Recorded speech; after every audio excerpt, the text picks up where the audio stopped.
College ক্যান্টিনে আড্ডা থেকে শুরু হওয়া প্রেম কিংবা পরিবারের পছন্দে সাত পাক দাম্পত্যের পিচ কেমন হবে তা নিয়ে বিতর্কের শেষ নেই। কেউ বলেন সমবয়সী মানেই বন্ধুর মতো হাত ধরে চলা, আবার কারো মতে মানিয়ে নিতে একটু বড় পাত্রই শ্রেয়।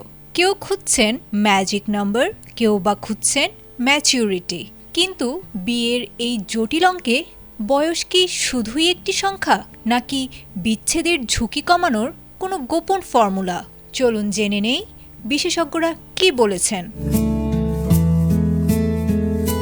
সাম্প্রতিক গবেষণা থেকে জানা গেছে, দাম্পত্যের স্থায়িত্ব অনেকটাই নির্ভর করে স্বামী স্ত্রীর বয়সের ব্যবধানের ওপর। পরিসংখ্যান বলেছে, সমবয়সী বা 1 থেকে 2 বছরের ব্যবধান থাকা দম্পতিদের মধ্যে বিচ্ছেদের ঝুঁকি সবচেয়ে কম। সমবয়সী হওয়ায় তাদের চিন্তাভাবনা, সংস্কৃতির ভাষা এবং জীবনের লক্ষ্যগুলো গাঁথা থাকে প্রায় একই সুতোয়। একে অপরের ক্যারিয়ারের লড়াই বা প্রযুক্তির সাথে দৌড়ানো সবটাই হয় বন্ধুর মতো। তবে মুদ্রার উল্টো পিঠও আছে। নারীরা মানসিকভাবে দ্রুত পরিপক্ক হওয়ায় সমবয়সী স্বামী অনেক সময় তার কাছে মনে হতে পারেন অপরিণত। এখান থেকেই শুরু হয় ব্যক্তিত্বের সংঘাত ও কর্তৃত্ব ফলানোর লড়াই।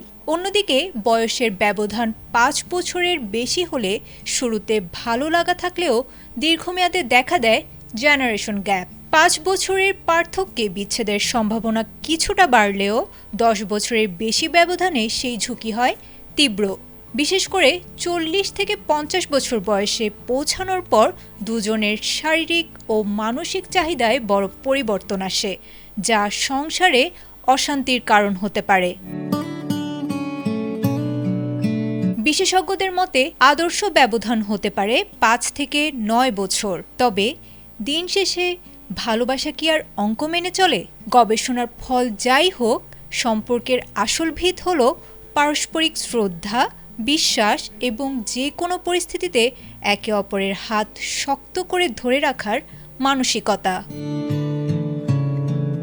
আয়েশা আক্তার, এটিএন বাংলা।